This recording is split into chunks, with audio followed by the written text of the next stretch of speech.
हम अपने संस्कार से छूट रहे हैं, बिल्कुल निश्चित मान लीजिए संस्कार से छूट रहे हैं। इसलिए संस्कार के दीप जलाना चाहिए। आओ फिर से दिया जलाएं। आहुति बाकी यज्ञ अधूरा। आहुति बाकी है और यज्ञ जो चल रहा है वो अधूरा है। अपनों को विघ्नों ने घेरा। हमारे विघ्न हम स्वयं हैं, हमारे ही लोग, हम स्वयं अपने ही विघ्न बन करके खड़े हो गए। आहुति बाकी यज्ञ अधूरा, अपनों को विघ्नों ने घेरा। अंतिम जय का वज्र बनाने नवदधीच हड्डियां गलाएं, आओ फिर से दिया जलाएं। नवदधीच, जुगल किशोर जी महाराज नवदधीच के रूप में अपनी हड्डियां गला करके गोवर्धन को हरा कर रहे हैं। प्रणाम करो ना इनको, क्या काम करते हैं, बस ऐसे नवदधीचियों के पीछे पीछे चलो। यद्यत आचरति श्रेष्ठत्वं यत्त देवेतरो जनः स यत् प्रमाणं कुरुते लोकस्तदनुवर्तते।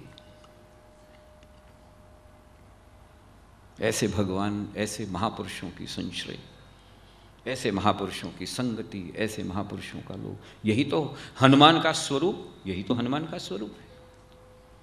निस्वार्थ भाव से, निष्काम भाव से, यही राम का काम है। हमने पढ़ा था भक्ति कर्ता निरपेक्ष है, कोई नहीं देखती कौन है, बहुत बड़ा है, बहुत छोटा है, क्रिश्चियन है, हिंदू है, कौन है, कर्ता से निरपेक्ष है भक्ति।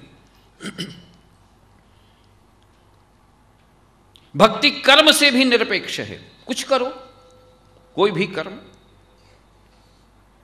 भक्ति केवल उद्देश्य के सापेक्ष है। उद्देश्य क्या है? राम जी का काम होना चाहिए, उद्देश्य सापेक्ष है। इसलिए जो काम करेंगे हम भक्ति के साथ, चाहे झाड़ू भी लगाएंगे, गोवर्धन की वीथी को साफ भी करेंगे, तो वो भक्ति भगवान श्री कृष्ण की भक्ति बन जाएगी। वो भक्ति भगवान श्री कृष्ण की। झाड़ू भी लगाएंगे, बैंक में नौकरी भी करेंगे, उद्योग भी चलाएंगे, तो फिर क्या होगा? फिर राम के साथ अगर हम जुड़े होंगे तो फिर हमसे बेईमानी नहीं होगी, फिर भ्रष्टाचार नहीं होगा, फिर हम किसी प्रकार का अन्य काम नहीं करेंगे। आहुति बाकी यज्ञ अधूरा, अपनों को विघ्नों ने घेरा। अंतिम जय का वज्र बनाने नवदधीच। जितने भी नौजवान लोग हैं, युवान लोग हैं, अपने आप के मनः में देखें, नवदधीच हड्डियां गलाएं, आओ फिर से दिया जलाएं। विष्णुकांत शास्त्री ने कहा कि ऐसी लाइन लिखने वाला, ऐसी पंक्ति लिखने वाला केवल अटल बिहारी वाजपेयी हो सकता है, क्योंकि उन्होंने सिर्फ देखा, अनुभव किया उसको। अटल जी जैसा व्यक्तित्व, उसने अनुभव किया। आहुति बाकी यज्ञ अधूरा, अपनों को विघ्नों ने घेरा। अंतिम जय का वज्र बनाने नवदधीच गड्ढियां।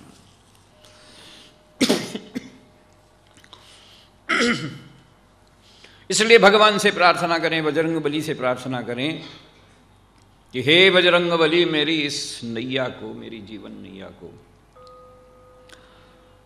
पार लगाओ, अपनी भक्ति दे करके, अपनी शक्ति दे करके। बजरंग बली मेरी नाव चली, जरा बल्ली कृपा की लगा देना, मेरी नैया को पार लगा देना।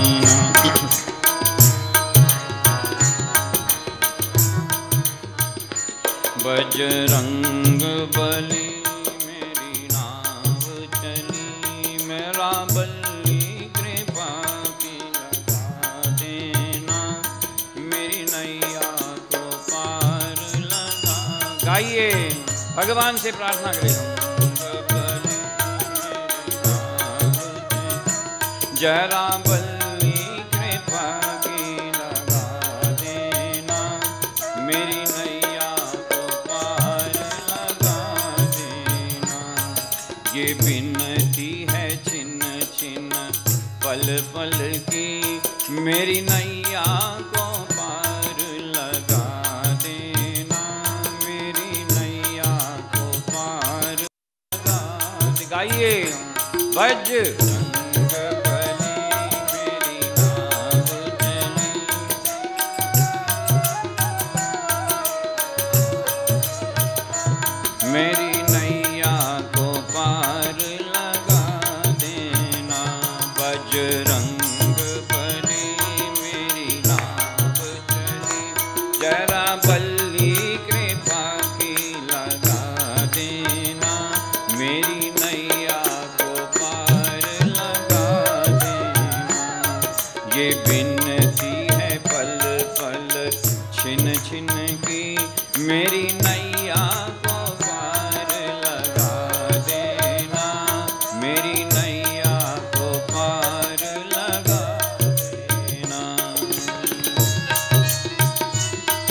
ताली बजा के गाइए, भगवान बजरंगबली को बुलाइए, हमारी आपकी सबकी नैया पार करेंगे।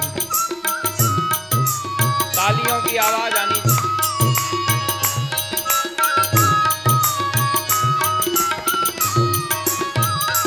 मैं दास तो आपका जन्म से हूँ, बालक और शिष्य भी धर्म से हूँ। मैं बात तो आपका जन्म से हूँ, बालक और शिष्य भी धर्म से हूँ। बेशर्म विमुख निज कर्म से हूँ, चित्त से मेरा दोष भुला देना, मेरी नैया को पार लगा देना। मेज रंग बली मेरी नाव चली, जरा बल्ली कृपा की लगा देना, मेरी नैया को पार लगा देना।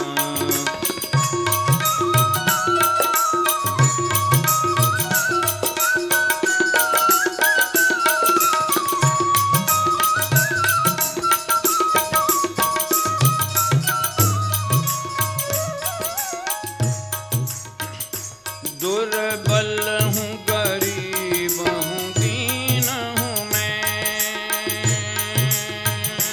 दुर्बल हूँ, गरीब हूँ, दीन हूँ मैं। बिन कर्म क्रियागत क्षीण हूँ मैं। दुर्बल हूँ, गरीब हूँ, दीन हूँ मैं। बिन कर्म क्रियागत क्षीण हूँ मैं। बलबीर तेरे आधीन हूँ मैं। बलबीर तेरे आधीन हूँ मैं। मेरी बिगड़ी हुई को बना देना, मेरी नैया को पार लगा देना।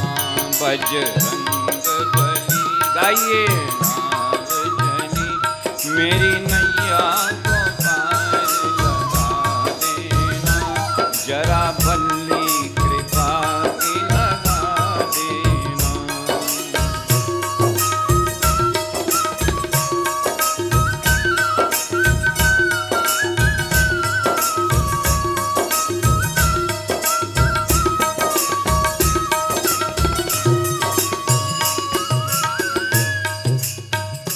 बल दे के मुझे निर्भय कर दो,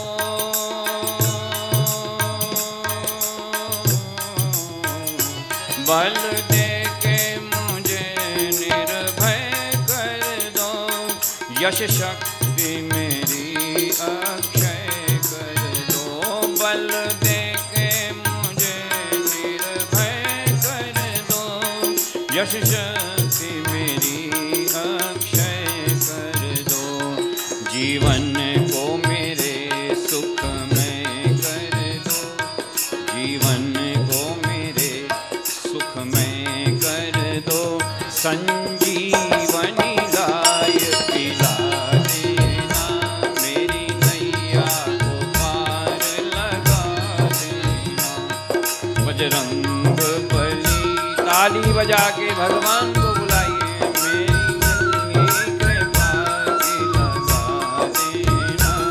मेरी नैया को पार लगा देना। बजरंग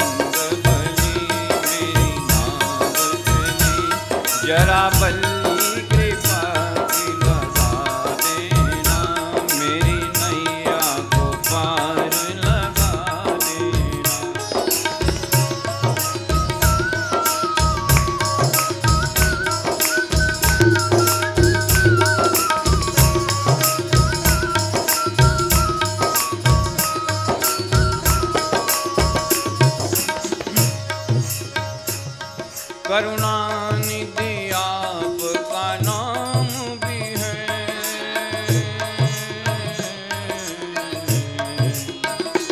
करुणानिधि आपका नाम भी है, शरणागत का ये प्रणाम भी है, करुणानिधि आपका नाम भी है, शरणागत का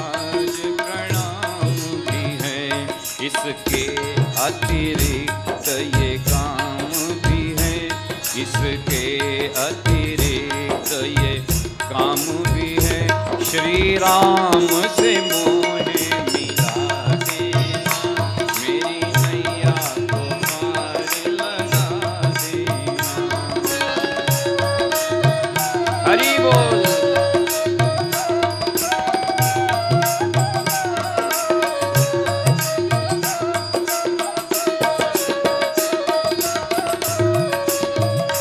बजरंग बली मेरी नाव चली, जरा बल्ली कृपा की लगा देना, बिजली कृपा की लगा देना।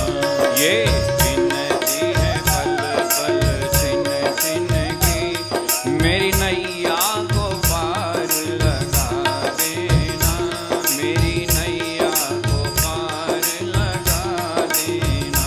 बजरंग बली मेरी नाव चली, जरा बल्ली कृपा की लगा देना, मेरी नैया को पार लगा देना।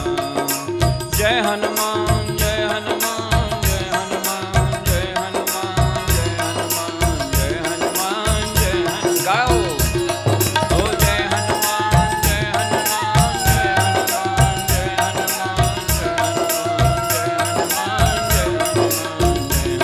बजरंग बली नाव चली, जरा बल्ली कृपा की लगा देना, मेरी नैया को पार लगा देना। बजरंग बली मेरी नाव चली, जरा बल्ली कृपा की लगा देना, मेरी नैया को पार।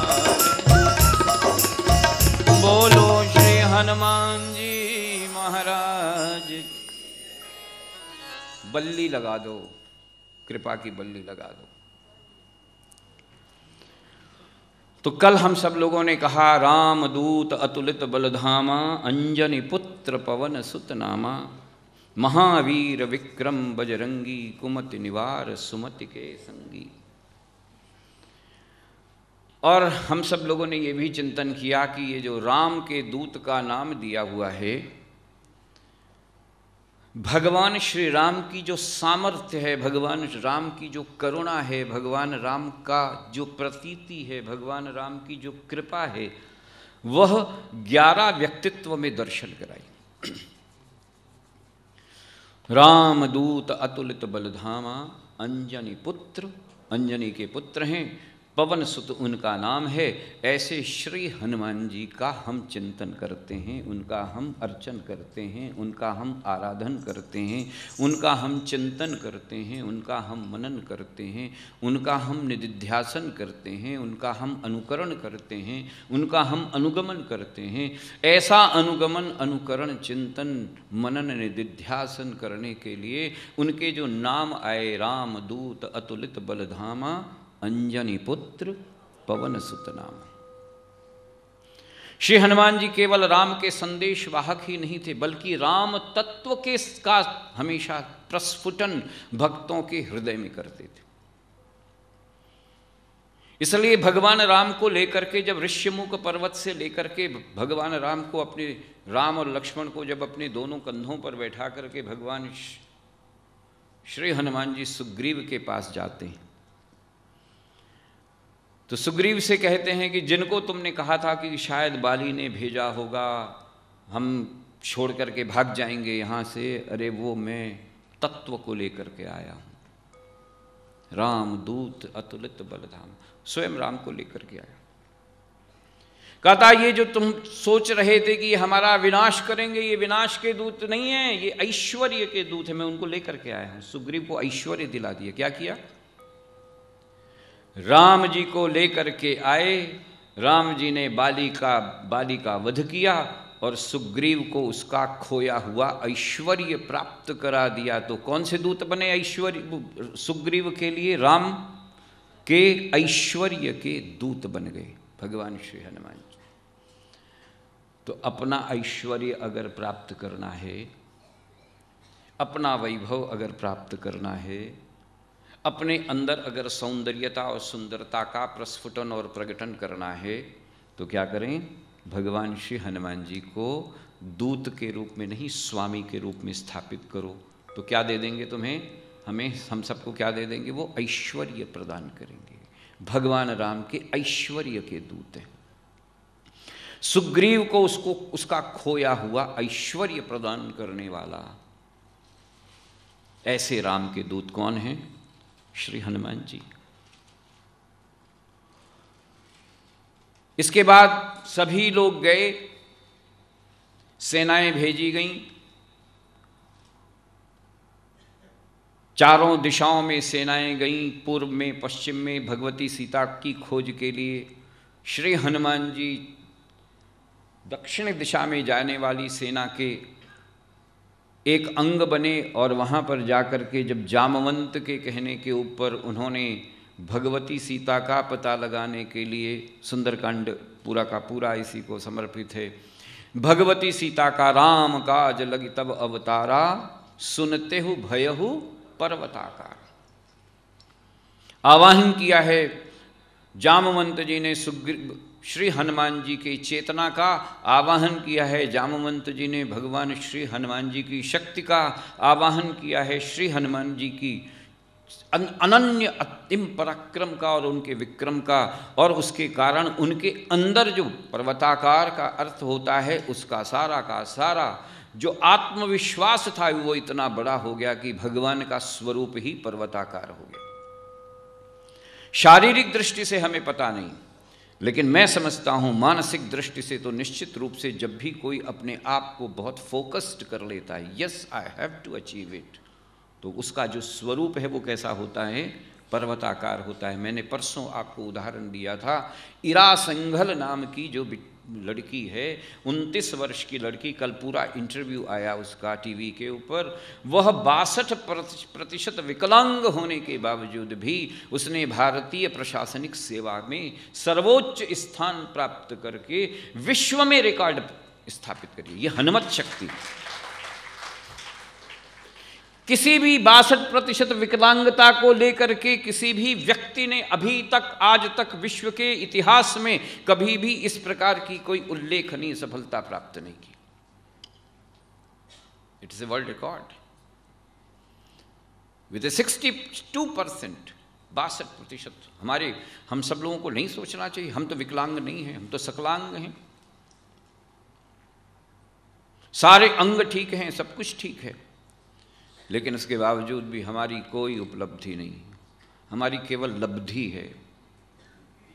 लब्ध, उपलब्धि नहीं है। उपलब्धि, अचीवमेंट, नो अचीवमेंट, लब्ध। भगवान जाते हैं समुद्र लंघन करने के लिए, सुरसा बीच में मिलती हैं, नाग की माता हैं, कहते मैं तो तुम्हें खाऊंगी। श्री हनुमान जी कहते हैं मैं राम का काम करके आ जाऊं, फिर मैं तुम्हारे स्वयमेव तुम्हारा भक्षण बन जाऊंगा, स्वयमेव मैं तुम्हारा भक्षण बन जाऊंगा, भोजन बन जाऊंगा। राम काज सब करियहु, सुरसा कहती है तब जब पर्वताकार बनते हैं भगवान उसके सामने, तो सुरसा के सामने भगवान श्री हनुमान जी का जो दूत, उनका जो चरित्र, उनका जो चिंतन, उनका जो व्यक्तित्व प्रकट होता है वो सुरसा के आशीर्वाद में होता है, और वह उस समय राम की जो सामर्थ्य है उसका प्रकटीकरण करते हैं कि जस जस सुरसा बदन बढ़ावा, तास दून कपि रूप दिखावा, सत जोजन तहि आनन कीन्हा, अति लघु रूप पवन सुतलीना। बदन पैठ पुनि बाहर आवा, मांगा बिदा ताहि सिर नावा, मोहि सुरन जही लागी पठावा, बुद्धि बल मरम तोर में। ये राम की सामर्थ्य के दूत हैं, राम की सामर्थ्य। तो सुरसा खुद कहती है, राम काज सब करियहु तुम बल बुद्धि निधान, रामा तुम बल बुद्धि निधान, आशीष देई गई सो हर्षि चले हनुमान। राम काज सब करे हो तुम बल बुद्धि निधान, आशीष देई गई सो हर्षि चले हनुमान। सामर्थ्य, राम की सामर्थ्य का प्रगटीकरण सुरसा के सामने दिखाया। ये राम की सामर्थ्य है।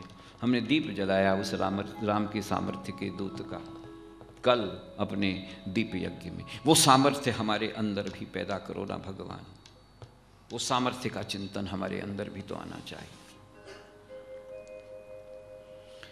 भगवती सीता का दर्शन करते हैं श्री हनुमान जी अशोक वाटिका में, और जाकर के मुद्रिका प्रदान करते हैं। देख मन ही मन कीन प्रणामा, बैठे बीत जात निस जामा, कृष तनु शीस जटा एक बेनी, जपत हृदय रघुपति गुण श्रेणी, निज पद नयन दिए मन राम पद कमल लीन, परम दुखी भा पवन सुत देख जानकी दीन। भगवती सीता के दर्शन करके अत्यंत दुखी होते हैं, लेकिन वहाँ तक जो पहुँचते हैं वो किसकी शक्ति है? वो भगवान राम की शक्ति है, और वो राम की संकल्प शक्ति के माध्यम से वहाँ तक पहुँचते हैं। देख मन ही मन कीन प्रणामा, बैठहि बीत जात निस जामा। ये भगवान राम का, क्योंकि भगवान राम ने ही उनको मुद्रिका दी, और किसी बंदर को नहीं दी थी, और किसी को नहीं दी। उनको मालूम था, राम को मालूम था कि कौन जा सकता है, किसमें इतना सामर्थ्य है, और उस संकल्प को प्रकट करने के लिए, उस संकल्प को प्रकट करने के लिए केवल और केवल राम ने मुद्रिका किसको प्रदान की? श्री हनुमान जी को प्रदान की। और उनका संकल्प था, इसलिए भगवान श्री हनुमान जी सीता तक पहुंच करके उनके चरणों में उन्होंने क्या दिया? मुद्रिका प्रदान की। राम की संकल्प की शक्ति के दूत बन करके राम हनुमान जी के। तो ये संकल्प की शक्ति, ये हनुमान संकल्प की शक्ति। किसकी संकल्प? राम की संकल्प की शक्ति। मुद्रिका प्रदान होती है, और फिर उसके बाद संदेश देते हैं।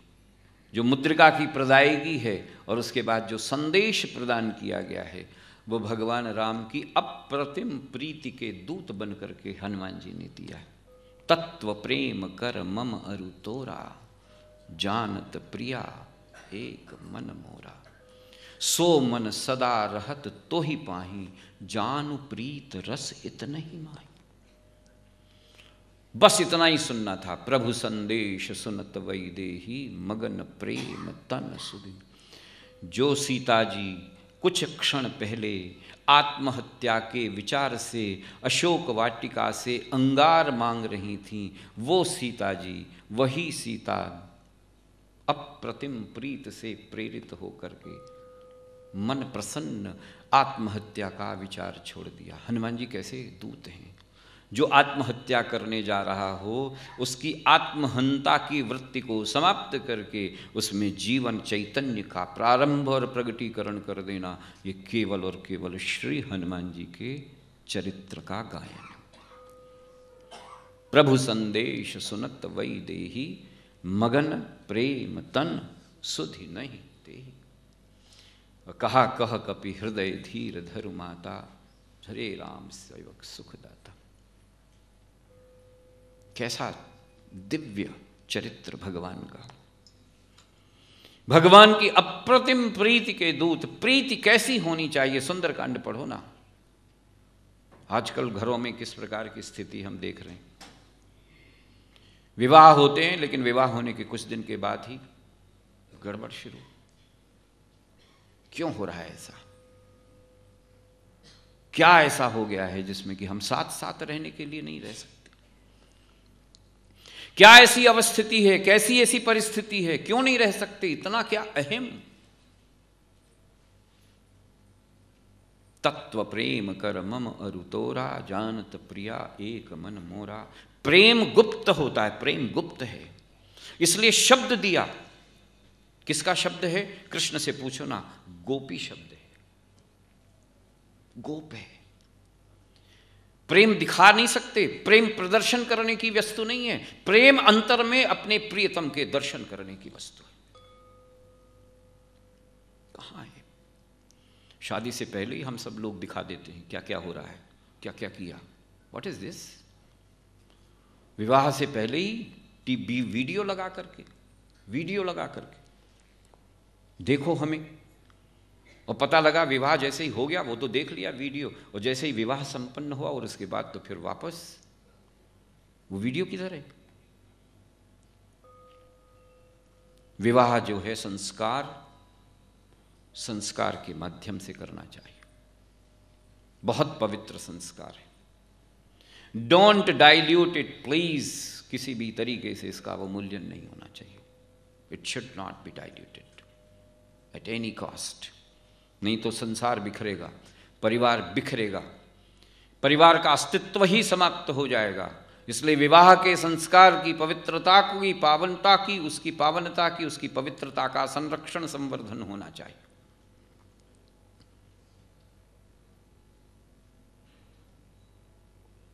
तत्व प्रेम कर मम अरुतोरा, जानत प्रिया एक मन। राम जी ने भेजा, ये प्रेम का तत्व है। सिर्फ मैं जानता हूं, मैंने कहीं किसी का कोई वीडियो नहीं दिखाया। तत्व प्रेम कर मम अरुतोरा, मेरा और तुम्हारा जो प्रेम है उसको केवल और केवल मैं।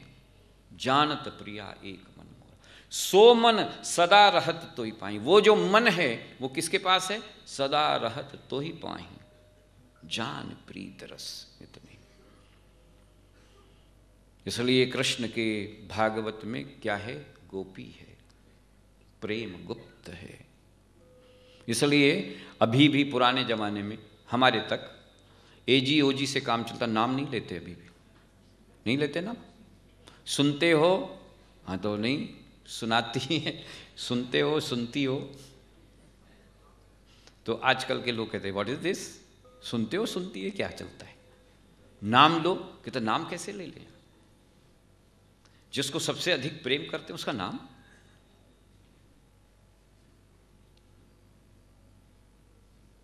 नाम नहीं लेते। क्यों? प्रेम गुप्त है।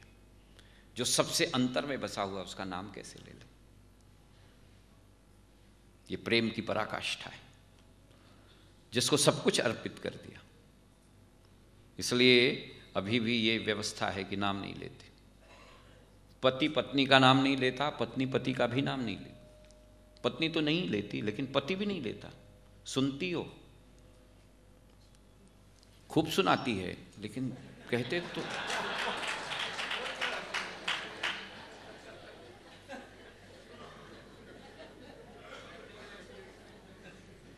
हाँ, प्रैक्टिकल एक्सपीरियंस है बिल्कुल।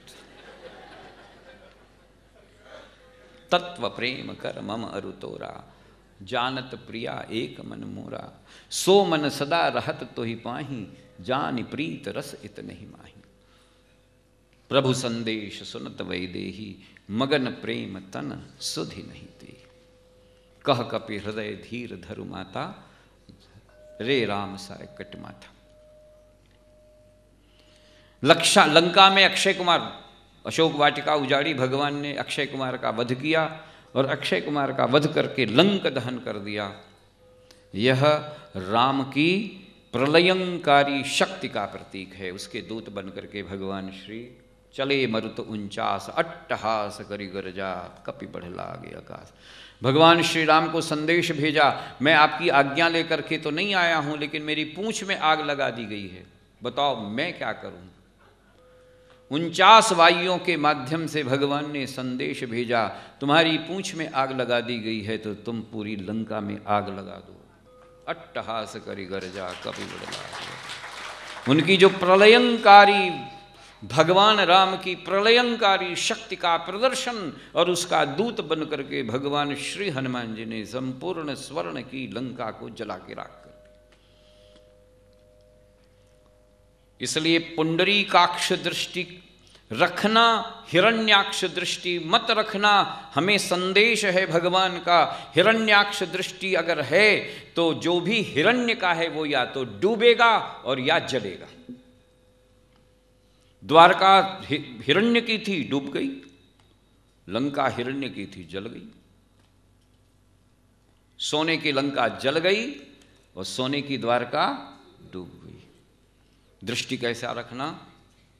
पुंडरीकाक्ष दृष्टि, कमल के समान दृष्टि। हिरण्याक्ष दृष्टि न रखें। हिरण्य की दृष्टि से हम भी जलेंगे या डूबेंगे। हिरण्य की दृष्टि रही, हिरण्य के प्रति दृष्टि रही तो क्या करेंगे? हम भी या तो जलेंगे। किस में जलेंगे? राग और द्वेष में जलेंगे। राग द्वेष क्या कराता है? सिर्फ जलाता है। हाय राम, उसके पास इतना और मेरे पास इतना है तो उसके पास उतना नहीं होना चाहिए। मेरे पड़ोसी, मेरी कमीज उसके कमीज से सफेद। राग और द्वेष। विभीषण के हृदय में से राम भक्ति पैदा करना, विभीषण के हृदय में राम भक्ति के अंकुर को, सात्विकता के स्तर को पैदा करना। विभीषण से मिले भगवान राम, पुनर्प्रागट्य करना। ये क्या था? तो ये राम भक्ति के कल्प वृक्ष, भक्ति के कल्प वृक्ष का बीज बोने का काम किसने किया? भगवान श्री हनुमान जी ने किया। तो भक्ति दूत बन करके गए थे, भक्ति के दूत बने। ये रामदूत, रामदूत अनेकानेक प्रकार की जितनी भी शक्तियां हैं भगवान की, उन सभी के दूत बन करके श्री हनुमान जी ने अनेकानेक चरित्र के माध्यम से चित्त का परिवर्तन करने का जो अप्रतिम काम किया है, वह श्री, इसलिए उनको कहा गया तुम ही, और किसी को नहीं कहा गया। भरत से बहुत प्रेम था लेकिन फिर भी रामदूत नहीं बन पाए। लक्ष्मण हमेशा उनके साथ रहते थे फिर भी रामदूत नहीं बन पाए। केवल और केवल एक व्यक्ति और एक विलक्षण बंदर ही उनका दूत बन पाया। वो कौन था? रामदूत अतुलित बलधामा, अंजनी पुत्र पवन सुत नामा। मेघनाथ के ब्रह्मपाश में बंध गए, तोड़ सकते थे लेकिन तोड़ा नहीं। क्यों नहीं तोड़ा? क्योंकि वो राम की मर्यादा के दूत थे। मर्यादा, ब्रह्मपाश तोड़ दें, हो नहीं सकता है। मर्यादा के दूत बन गए। ब्रह्म अस्त्रते सांधा कपिमन कीन विचार, जो न ब्रह्म सर मानियो महिमा मिटहि अपार। अपार महिमा मिट जाएगी ब्रह्मा की। कैसे तोड़ दूं? राम की उस शक्ति की, उस मर्यादा की शक्ति के दूत बने और उसके बाद तोड़ सकते थे लेकिन उसके बाद भी उन्होंने नहीं तोड़ा। रावण की सभा में पूरे आत्मविश्वास के साथ प्रवेश करते हैं, जाके बल, और कहते हैं जाके बल लवलेस ते जितेहु चराचर झारी, तास दूत में जाकरी हरियाणहु प्रियनार। राम की अचल विश्वसनीयता का संकेत भगवान श्री हनुमान जी ने रावण के सामने प्रकट कर दिया। उस समय जहां पर अनेकानेक लोग, जितने भी देवी देवता थे, वे सभी उसकी भ्रिकुटी विलास के समक्ष नतमस्तक होकर के खड़े हुए थे।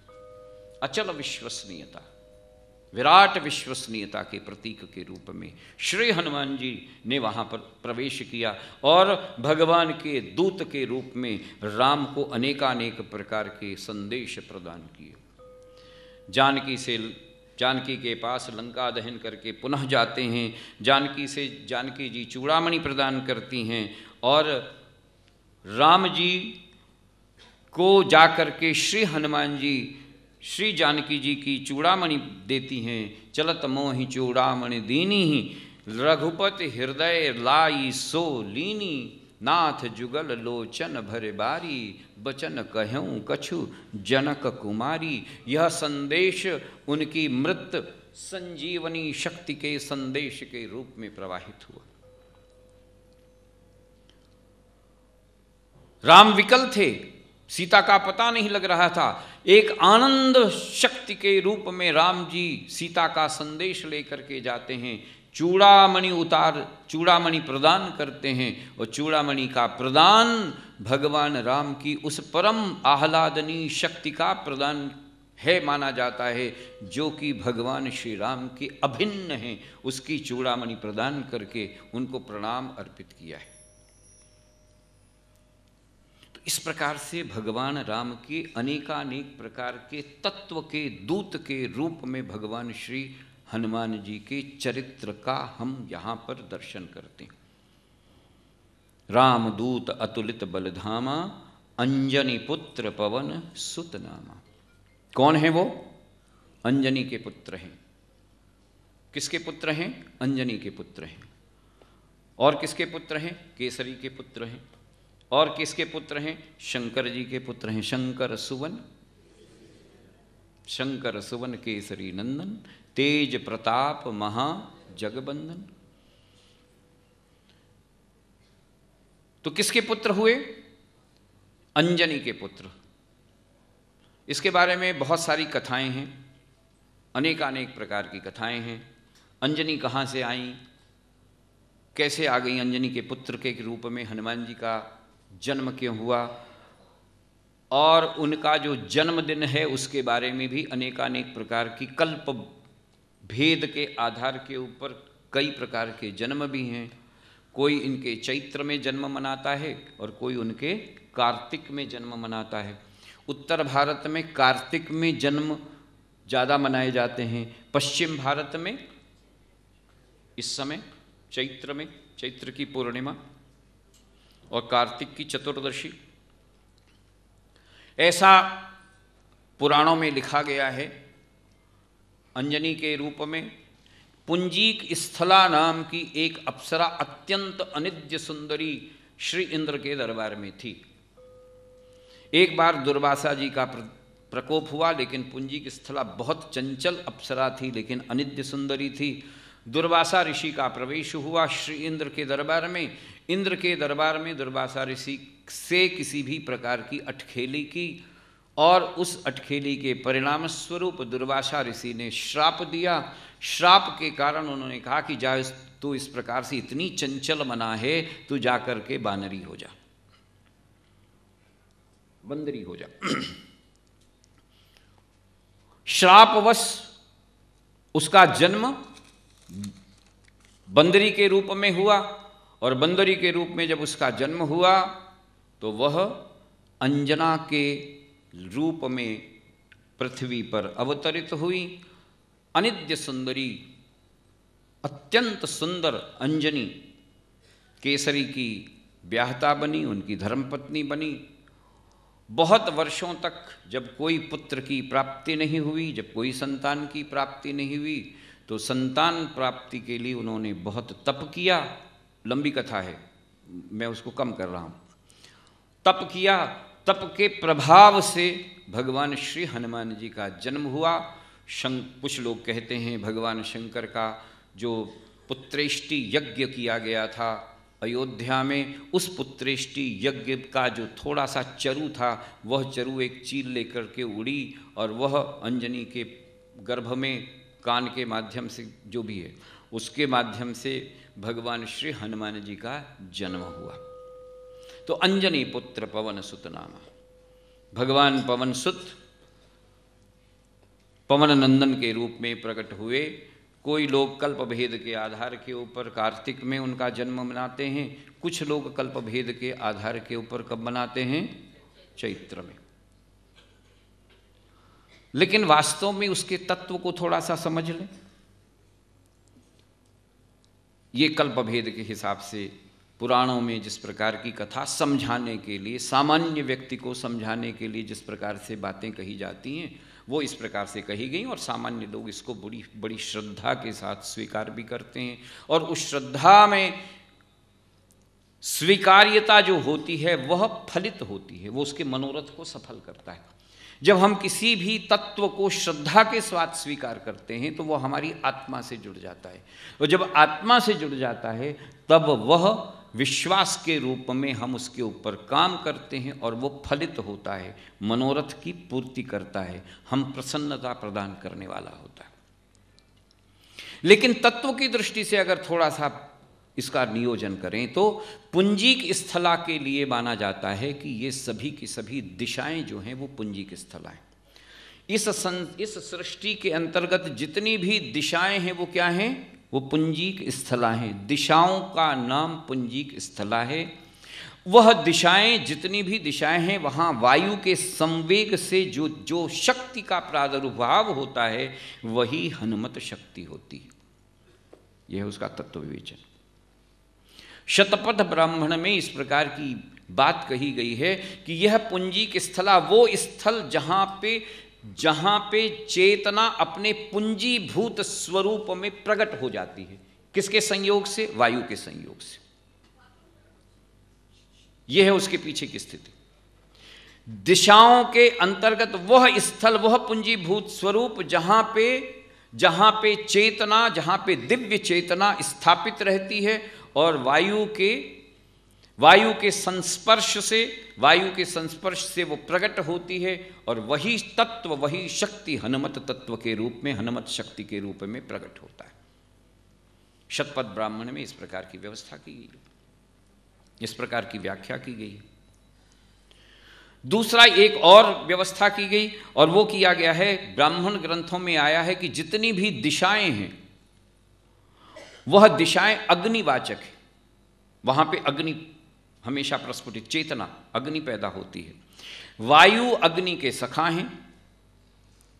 वायु और अग्नि जहां पर मिलती हैं वहां पर जिस दिव्य चेतना का प्रगटीकरण होता है वह दिव्य चेतना, वही तत्व हनुमत तत्व है।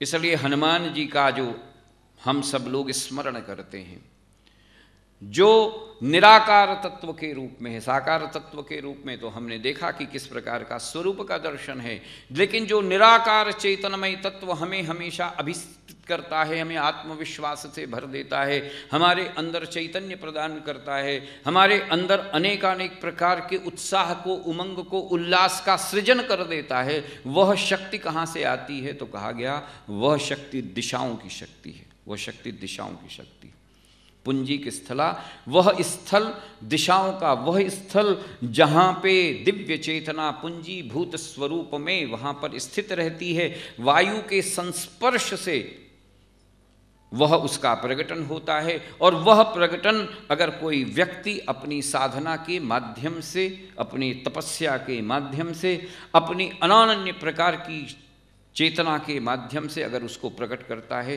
तो भगवान श्री हनुमान जी उसके हृदय में निवास करने लगते। रामदूत अतुलित बलधामा, अंजनी पुत्र पवन सुतनामा। और फिर महावीर विक्रम बजरंगी, कुमति निवारी सुमति के संगी। महावीर कौन है? कौन है महावीर? भगवान श्री शंकराचार्य के एक शिष्य ने पूछा कि इस जगत को जीतने वाला कौन? महावीर कौन? जितम जगत केन, जो जगत को जीतेगा वही महावीर होगा। तो शंकराचार्य के शिष्य ने, भगवान शंकराचार्य से बैठ करके एक शिष्य ने चरणों में प्रणाम करके पूछा, जितम जगत केन, इस जगत में सबसे विजयी व्यक्ति कौन है? कौन जगत को जीत सकता है? कौन ऐसा है जो कि जगत को जीत सकता है? तो शंकराचार्य ने कहा, जानना चाहते हो कि कौन जगत को जीत सकता है? कौन विश्व विजयी बन सकता है? कौन महावीर बन सकता है? कहता है, मनो ही है ना, जिसने अपने मन को जीत लिया वही जगत को जीत सकता है। मनो ही है ना। शंकराचार्य से पूछा, जितम जगत केन, जगत को किसने जीता? कहता है, मनो ही है ना। महान सिकंदर विश्व विजयी ऐसा बताते हैं, और सिकंदर महान नाम लेते हैं। वो भी जब वापस लौटने लगा तो हार गया। लेकिन जो महावीर है वो कभी हारेगा नहीं, वो हमेशा क्या रहेगा? वो विजयी रहेगा। कभी भी वह किसी भी स्थिति में पराभूत नहीं होगा। हम सिकंदर महान की बात समझते हैं, सिकंदर महान भी जीता, सभी संपूर्ण विश्व को जीता। हिटलर हुआ, मुसोलिनी हुआ, सब लोग हुए, लेकिन कोई जितम जगत मन, मन से सब के सब हार गए।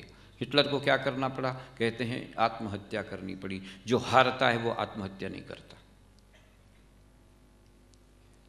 तो जो हारता है वो आत्महत्या नहीं करता, आत्महंता नहीं होता।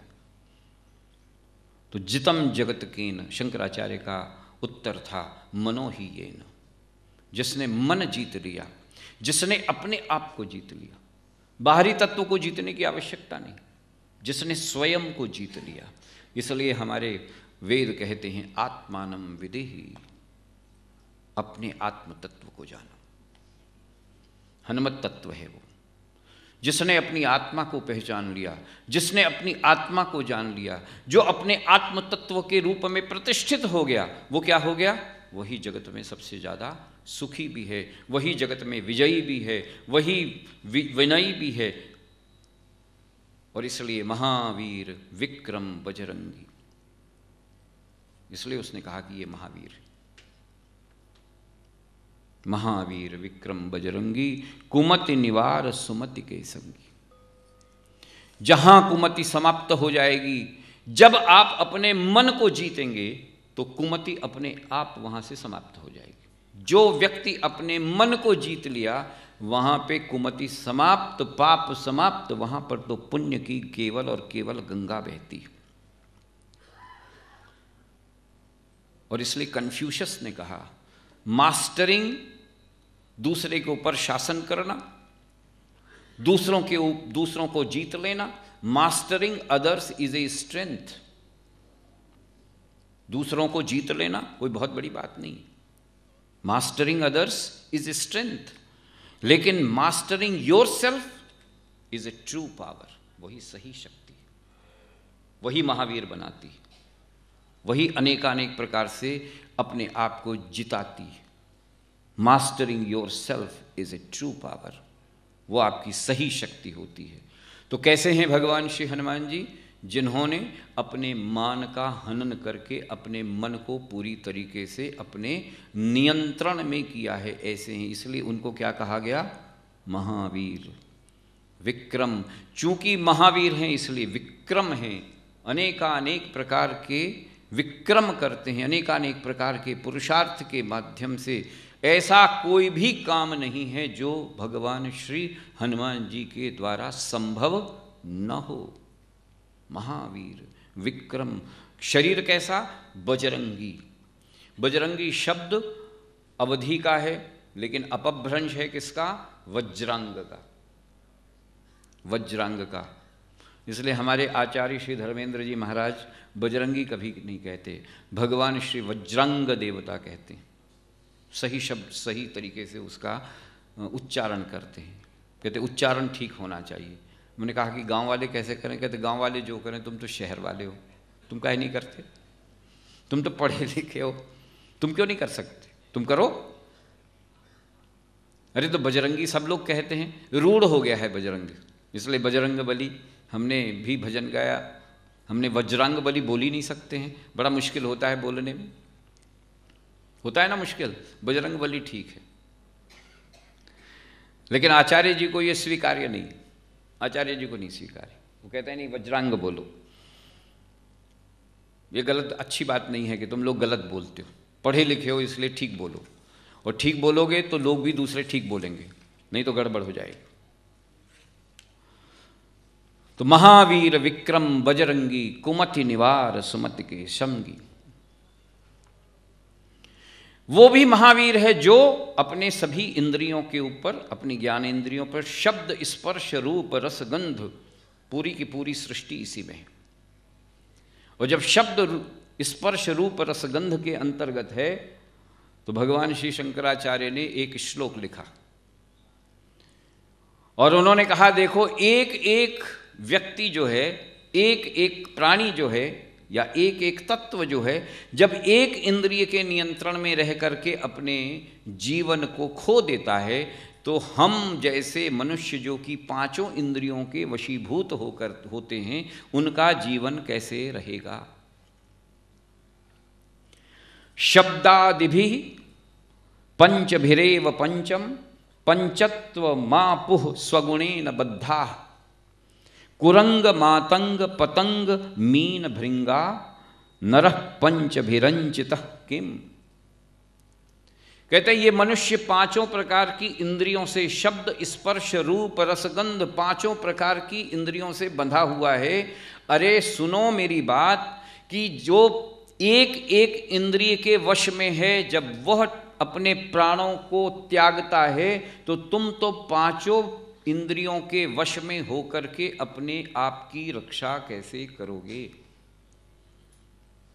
शब्दादिभिः पंचभिरेव पंचः पंचत्वमापु स्वगुणेन बद्धा कुरंग मातंग पतंग मीन भृंगाः नरः पंचाभिरंचित। हिरण, हाथी, पतंग, मछली और भौरा। कुरंग माने हिरण, मातंग हाथी, पतंग जो कि मच्छर या पतंगे, मीन मछली, भृंगा भृंग भौरा। ये पांच तत्व बताए शंकराचार्य ने। और उन्होंने कहा कि कुरंग हिरण क्या सुनता है, जब नाद सुनता है, जब कोई शब्द सुनता है, उस शब्द के वशीभूत शिकारी क्या करता है, बहुत अच्छी नाद यानी शब्द का भेद करता है। दौड़ा दौड़ा हिरण उसके पास चला आता है, शिकारी क्या कर देता है, उसका वध करता है और ले जाता है। शब्द से, शब्द का आकर्षण, शब्द में तल्लीनता, शब्द के प्रति आसक्ति, उस शब्द के प्रति आसक्ति उसका प्राण ले लेती है। मतंग पात मातंग कुरंग मातंग, मातंग माने हाथी। हाथी की दृष्टि से स्पर्श सुख पाने के लिए हथनी को कहीं खड़ा कर दिया जाता है, और हथनी को देख करके उसका स्पर्श सुख प्राप्त करने के लिए हाथी जो है जब आता है तो बीच में गड्ढा खोल दिया जाता है। जब गड्ढा खोद दिया जाता है तो हाथी उस हथनी के स्पर्श की, सुख की प्राप्ति की कामना से दौड़ता हुआ जब आता है तो उस गड्ढे में गिरता है, और शिकारी लोग फिर उसको नाथ करके क्या करते हैं, ले जाते हैं। तो कुरंग मातंग। पतंगा, हमने उस दिन आपको कविता सुनाई थी, मेरे सोने जैसा रंग, मेरे टेढ़े मेढ़े अंग, मेरा सोने जैसा रंग, जाने कौन सी अदा पे पतंगा जल गया, मैं तो माटी का दिया। मेरे टेढ़े मेढ़े अंग, टेढ़े मेढ़े हैं लेकिन रंग सोने का है। दीपक को देख करके कोई भी पतंगा आकर के उससे आकर्षित होकर के, उसके रूप से आकर्षित होकर के, ये रूप का है। शब्द हुआ, स्पर्श हुआ, रूप, दीपक का रूप देखा, रूप में आकर के अपने आप को भस्म कर दिया। एक ही केवल इंद्रिय का दोष है, और वो दोष यह है पतंगे का कि केवल वो रूप के आसक्त, रूप में आसक्त होकर के अपने आप को उसमें भस्म कर देता है, रूप में भस्म कर देता है। तो शब्द हुआ, रूप हुआ, शब्द हुआ, स्पर्श हुआ, रूप हुआ। फिर मछली, जो मछली पकड़ने के लिए जाते हैं वो क्या देते हैं, कांटे में आटे की गोली डाल देते हैं, और वह शब्द स्पर्श रूप रस की प्राप्ति करने के लिए मछली उसमें अपना मुंह मारती है, कांटा अटकता है, और जो मछली मारने वाले मच्छी मार हैं वो मछली को निकाल देते हैं। तो शब्द स्पर्श रूप रस, और उसके बाद गंध, भ्रमर जो है, भौरा जो है, कमल की गंध से जाता है, सवेरे से शाम तक बैठा रहता है, शाम को क्या होता है, कमल बंद होता है, और भौरा भी, उसके प्राण भी उसी में चले जाते हैं। शंकराचार्य ने कहा ये देखो कि ये लोग एक एक प्रकार की आसक्ति के कारण अपने प्राण का न्यौछावर करते हैं। अरे मानुष, तुम तो पांचों इंद्रियों के आसक्त हो, कैसे बचोगे? और सच में नहीं बच रहे। हमारी आसक्ति खत्म हो, लेकिन अनासक्त हो सकते हैं क्या? नहीं, नहीं हो सकते। अनासक्त हो सकते हैं, क्यों? हो ही नहीं सकते। इसलिए कृष्ण कहता है संनियम येन्द्रिय ग्रामम सर्वत्र समबुद्धयः ते प्राप्नुवन्ति मामेव सर्वभूत हितैरताः। जीवन में किस तरीके से जीना चाहिए इसका एक सामान्य सा अंश अपने अंतर में धारो तो सही। 4 दोस्त जो थे वो जंगल में चले जा रहे थे। एक दोस्त बहुत विद्वान था, दूसरा दोस्त भी बहुत विद्वान था, तीसरा दोस्त भी बहुत विद्वान था, चौथा दोस्त थोड़ा हमारे जैसा था। एक दोस्त ऐसा था जो कि जंगल में किसी भी हड्डी के टुकड़े को देख ले तो वो बता सकता था कि ये किस प्राणी की, किस जानवर की हड्डी है। दूसरा दोस्त ऐसा था कि जो उस हड्डी को अगर देख ले तो उसको पता लग जाएगा कि उसमें उसको किस तरीके से स्ट्रक्चर किया जा सकता, उसकी संरचना कैसे की जा सकती। तीसरा दोस्त ऐसा था जो कि उस स्ट्रक्चर अगर बन जाता है तो उस स्ट्रक्चर में प्राण दे सकता था, यानी उसको जीवित कर सकता था। चौथा दोस्त जो था वो कुछ नहीं कर सकता था। तो जंगल में जा रहे थे, एक हड्डी का टुकड़ा मिला। पहले दोस्त ने कहा मुझे मालूम है ये किसका टुकड़ा है? कहता है ये हड्डी का टुकड़ा है। किसका है? कहता है बहुत बड़े शेर का टुकड़ा है। तो उसने कहा अच्छा। तो दूसरे दोस्त ने कहा कि मैं इसका अभी स्ट्रक्चर पूरा का पूरा बना देता हूं, क्योंकि मुझमें बड़ी इस ताकत है, मुझे इष्ट है इस बात का कि मैं इसको पूरा का पूरा शेर बना देता हूं। उसने शेर का स्ट्रक्चर बना दिया उस हड्डी से। तीसरे ने कहा देखो मेरी ताकत, अब देखो मैं इसमें प्राण डालता हूं। हमारे जैसे आदमी का रे प्राण मत डालना, नहीं तुम्हारे प्राण ले लेगा। कहता है मैं दिखाना चाहता हूं मैं प्राण हूं। तो मेरे जैसा आदमी तो पेड़ पे चढ़ गया, उसने प्राण डाल दिए, तीनों को खा गया।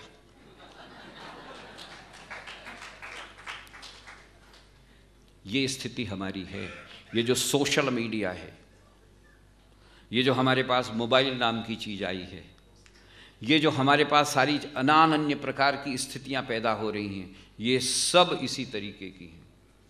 Science, technology, engineering, management and money matters, ये सारे के सारे वो 4 दोस्त हैं। और क्या कर रहे हैं? इस प्रकार के समाज की रचना कर रहे हैं जो हम सबको भ्रष्ट कर रहा है, त्रस्त कर रहा है। और उस त्रस्त से, उस भ्रष्टता से मिटने के लिए हमें थोड़ा सा कॉमन सेंस यूज करना चाहिए।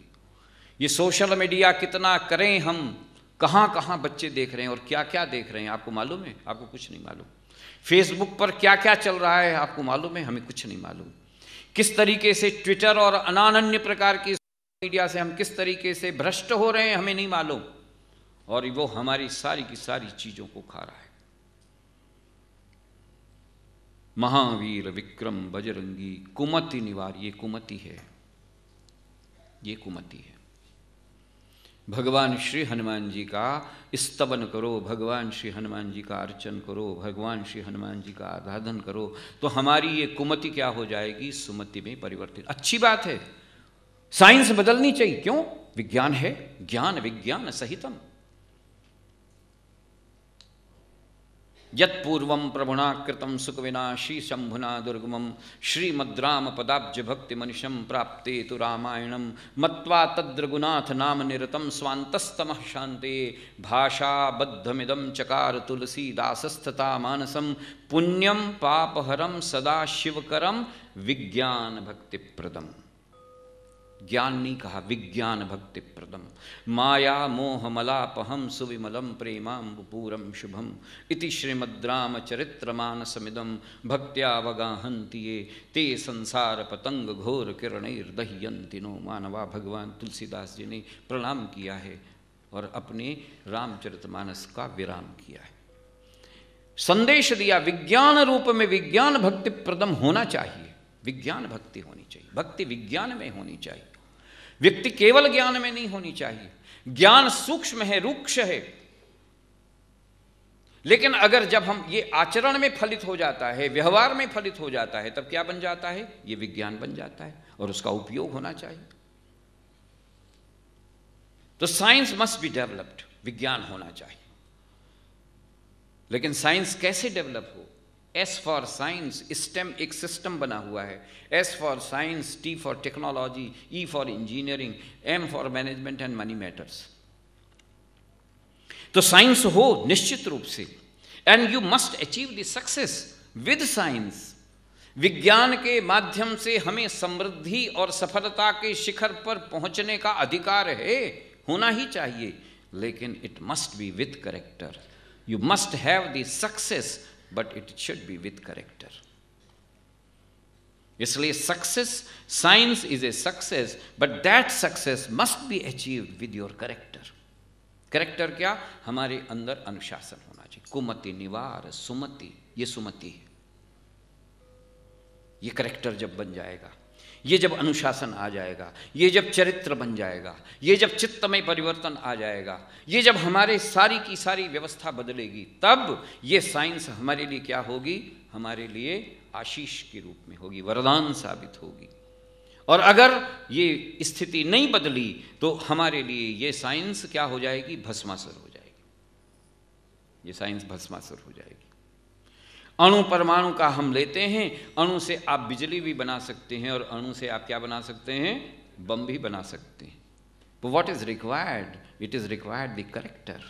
ये चरित्र है। उस चरित्र में आपकी बल बुद्धि विद्या, आपकी सारी की सारी व्यवस्थाएं भी तो आती। टेक्नोलॉजी होनी चाहिए, लेकिन इस टेक्नोलॉजी का प्रयोग भी होना चाहिए। प्रौद्योगिकी होनी चाहिए, लेकिन ये प्रौद्योगिकी किसकी होनी चाहिए? It should be, the technology must be there, but your चिंतन, your thought should be as power which should always give you the instruction to follow the right path. Thought as power. Technology is there, but your thought is power, and that thought must have the positivity, not the negativity.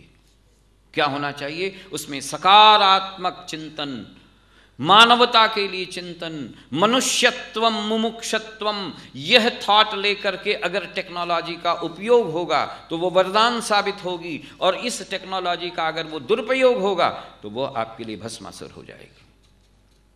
इसलिए thought as power, मनुष्यत्वम और मुमुक्षत्वम, ये मनुष्यत्वम, thought as power. सारी की सारी अभिसंरचनाएं होनी चाहिए, engineering होनी चाहिए, अभिकल्पन होना चाहिए, अभियंता होनी चाहिए, अभियांत्रिकी होनी चाहिए, यंत्र होने चाहिए, मैन्युफैक्चरिंग होनी चाहिए। Everything is there. ये आवश्यक है। इस संसार में यह आवश्यक है, समृद्धि के लिए, सामर्थ्य के लिए, संपन्नता के लिए, ये जरूरी है। लेकिन इसके बाद यह जो इंजीनियरिंग है वह इसका प्रयोग हो। कहता है तुम्हें जो तुम्हारा जो सकारात्मक चिंतन है ना, और तुम्हारा जो करेक्टर है ना, उसको ठीक ढंग से अभिकल्पित कर लो, और it must have the education in that direction and effective implementation. It should be converted into the education and the effective implementation. Hanuman ji कहीं नहीं कहते कि सब बाबा जी बन जाओ, सब लंगोटी ढारो। कहता है मैं ही कर लूंगा, काफी हूं, तुम लोग तो पैंट वेंट पहनो, टाई वाई लगा लो, कोई प्रॉब्लम नहीं। कांधे मूंज जनेऊ साजे, हनुमान जी के लिए छोड़ दीजिए वो सारी बातें। लेकिन इंजीनियरिंग होनी चाहिए। कुमति निवार सुमति के संग, ये जो सुमति है ये है हनुमत चिंतन। ये हमारे अंदर जो कुमति पैदा हो गई है, हम इंजीनियरिंग का बेजा इस्तेमाल करते हैं, हम टेक्नोलॉजी का बेजा इस्तेमाल करते हैं, हम साइंस का बेजा इस्तेमाल करते हैं। We are also devaluating. What is that? कहता है हम अपनी सारी चीजें जो मनी मैनेजमेंट है उसका, ग्रीस की स्थिति देख रहे हैं आप क्या हो रहा है? Are you finding if you are going to do? Sikandar महान का यूनान देश, यूनान रोम क्या है, मिट गए जहां से, यूनान रोम मिस्र सब मिट गए जहां से, वो सच में मिट गया। See the economy of the Greece दिवालिया हो गया है। $1.7 billion he is not able to pay. 1.7 billion dollar का कर्ज है। हमारे यहाँ देखो प्रारंभ से ही कहा गया है, ते ते पाम पखारिए जेती लांबी सौड़। उतना ही पांव पसारो जितनी तुम्हारी सौड़ है, जितने तुम कर सकते हो। जो नहीं कर सकते उसके लिए पांव के पसारने की आवश्यकता नहीं है, नहीं तो तुम क्या हो जाओगे, दरिद्र हो जाओगे। कुमति निवार सुमति के संगी। इफेक्टिव इंजीनियरिंग होनी चाहिए, अभियंता होना चाहिए, अभिकल्पन होना चाहिए, लेकिन इसके साथ ही साथ इफेक्टिव इम्प्लीमेंटेशन होना चाहिए। इम्प्लीमेंटेशन किसका? अपने करेक्टर का, effective implementation of your character, और उसके साथ ही साथ effective implementation of the system which you are having. प्रभावी दृष्टि से उसका इम्प्लीमेंटेशन, प्रभावी दृष्टि से हम उसको स्वीकार करें। तो इंजीनियरिंग विरोध किसी से नहीं है, साइंस से कोई विरोध नहीं है, विज्ञान से कोई विरोध नहीं। हमारे तुलसीदास ने कहा है विज्ञान भक्ति प्रदम। हमारे यहां कहा गया ज्ञान विज्ञान सहितम, विद्या के लिए कहा गया ज्ञान विज्ञान सहितम। ज्ञान भी हो विज्ञान भी हो। हमारे यहां तो और भी आगे कहा गया प्रज्ञान सहितम।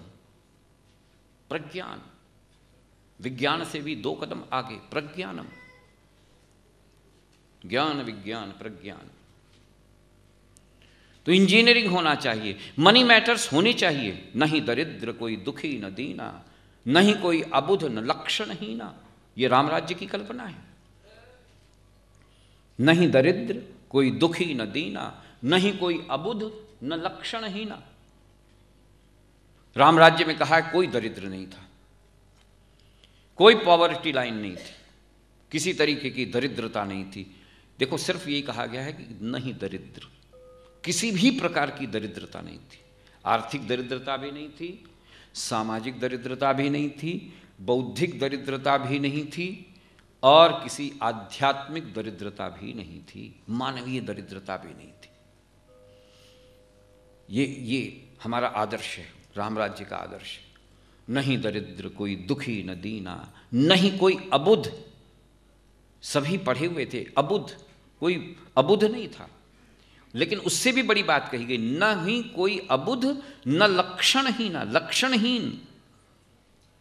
सब जानते थे, बोध था, लेकिन लक्षण से हीन भी नहीं थे, लक्षण से युक्त थे, गुणों से युक्त थे। हमारे यहां मैनेजमेंट पास किए हुए लोग, हम लोग सब, वी ऑल आर। आप बताओ हम में से कितने लोग, हमारे यहाँ चौराहे के ऊपर रेड लाइट होती है ना, फिर भी हम अपनी गाड़ी क्रॉस कराते हैं। नहीं कोई अबुध न लक्षण। ये लक्षण है, ये लक्षण है। मैंने मॉरिशस में देखा कि वहां पर चाहे एक भी आदमी चौराहे पर न हो, एक भी आदमी न हो, लेकिन फिर भी गाड़ी जब आएगी तो गाड़ी रुकेगी, उतनी देर रुकेगी जब तक वो लाइट लाल से हरी नहीं होगी। हमने कहा चलो यार, कहता कैसे जा सकते हैं? What are you talking? What are you talking? किसी भी दूसरे देश में चले जाइए, हमारे भारत महान है इसलिए उसको छोड़ दीजिए।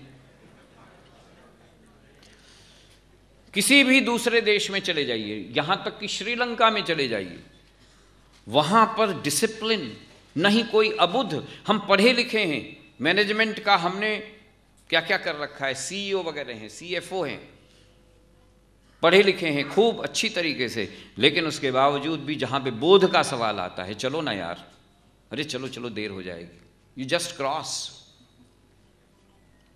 हम लोग श्रीलंका में गए थे, वहां पर पिछले साल बहुत सारे लोग थे, रोड क्रॉस करनी थी, हमारे साथ बहुत सारी महिलाएं थीं। महिलाओं ने रोड क्रॉस, तुरंत 2 पुलिस वाले आए, उन्होंने सभी महिलाओं को क्रॉस करा दिया। हमने कहा कि हम वैसे ही कर लेंगे। No, it is my duty, it is our duty, we have to do it, how we can leave it like that. हम आपको ऐसे कैसे छोड़ सकते? नहीं कोई अबुध न लक्षण, ये लक्षण है। हमारे लक्षण कैसे होने चाहिए? कुमति निवार सुमति के संगी। कुमति निवार, कुमति निवार सुमति के संगी। ये सुमति जब आ जाएगी, जब हम डिसिप्लिन में रहना सीख लेंगे, जब हम अनुशासन में रहना सीख लेंगे, जब हम शासन में रहना सीख लेंगे, तब जाकर के ये कुमति को निवारण करने वाला, सुमति का संगति करने वाला, जो तत्व हमें मनुष्यत्वम और मुमुक्षत्वम की प्रेरणा देगा, वह कौन सा तत्व होगा? वह हनुमत तत्व होगा, वह हनुमत तत्व। कुमति निवार सुमति के संगी, कंचन वर्ण विराज सुवेशा, कानन कुंडल कुंचित केशा, हाथ वज्र अरुध्वजा विराजे, कांधे मूंज जनेऊ साजे। शरीर कैसा होना चाहिए? वज्र के समान होना चाहिए। हमारे यहाँ आज की परिस्थिति जरा देखिए, हमने एक बहुत बड़े इंस्टीट्यूट में 22 साल के बच्चों का मेडिकल टेस्ट कराया, उसमें 40% लोगों के ब्लड प्रेशर बिल्कुल बॉर्डर पर आए। कैसी स्थिति बना दी हमने? हाथ वज्र, किसकी हम उपासना करते हैं, किसकी आराधना करते हैं? 20% ऐसे लोग थे जो कि बॉर्डर लाइन पर जिनका शुगर था। और दूसरी और सबसे बड़ी बात है कि हम अपने बच्चों को धूल में मिट्टी में खेलने के लिए कुछ कहते ही नहीं, है भी नहीं, धूल मिट्टी अभी है ही नहीं, सब पत्थर ही पत्थर हो गया, लेकिन फिर भी हम बाहर खेलते नहीं देते। एयर कंडीशन कमरों में हम उनकी पढ़ाई और लिखाई कराते हैं। बताओ जब 45 डिग्री सेल्सियस में यहाँ पे गर्मी होगी और बाहर निकलना पड़ेगा तो वो बच्चा, वो बड़ा होकर के किस तरीके से उसको स्वीकार करेगा?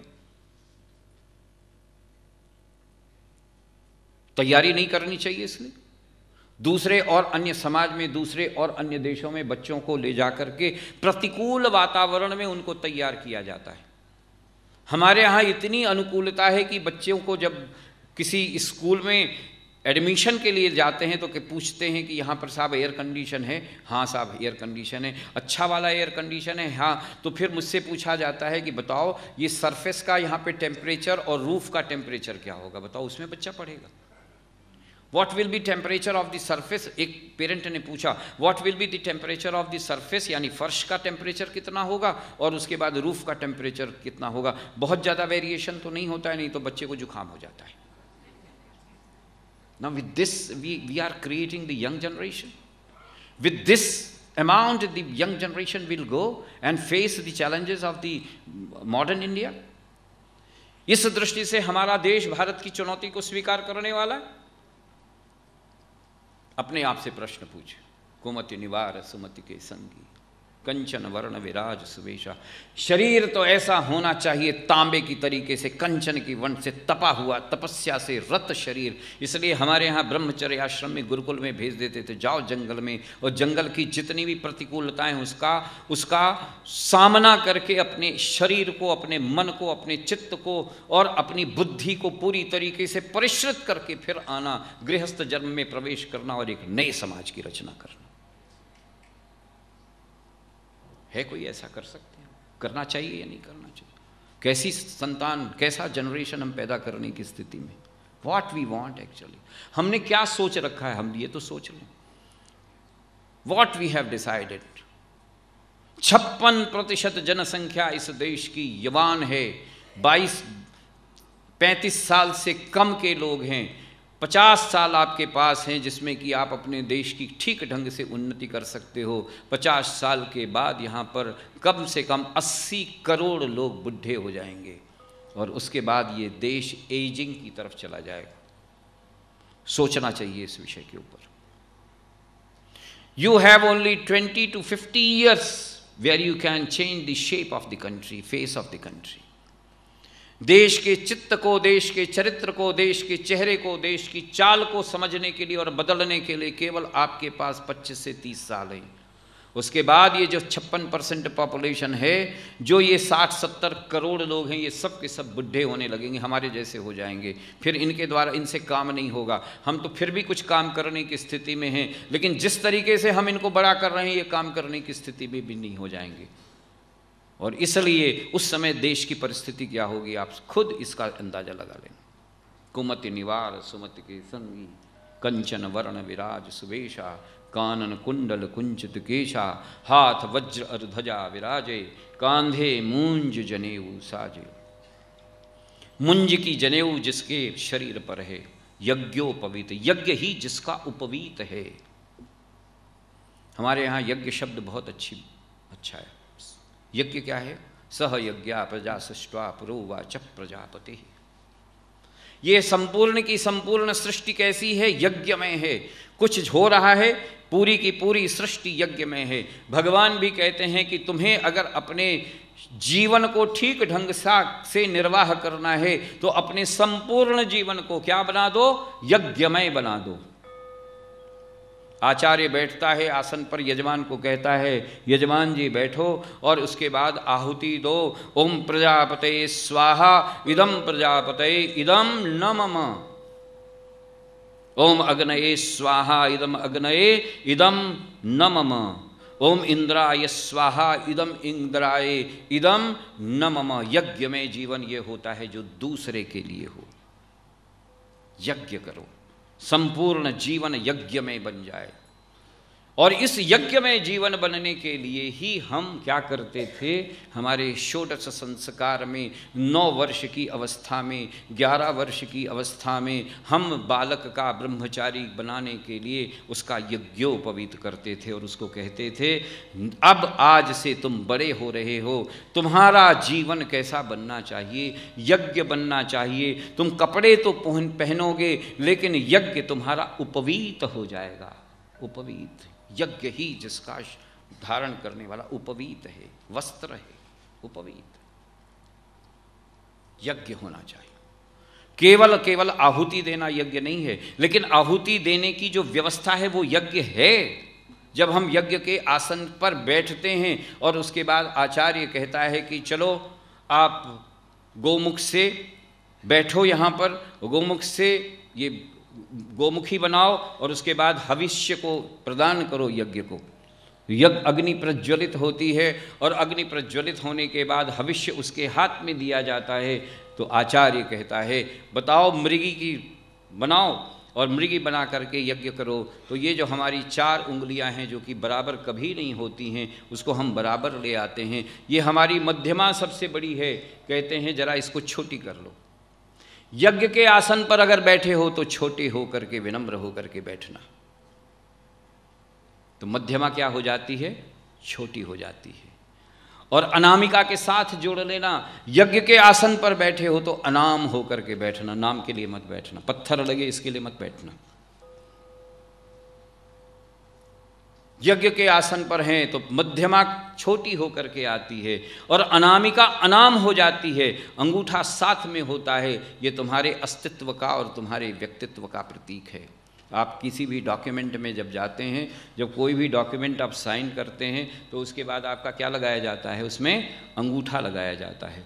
यह आपके अस्तित्व, तुम्हारा अस्तित्व अनाम होना चाहिए, तुम्हारा अस्तित्व निर्मल और विनम्र होना चाहिए, तभी तुम यज्ञ के अधिकारी बनोगे। तब वो हवि देता है। ओम इंद्राय नमः स्वाहा इदम इंद्राय इदम न मम।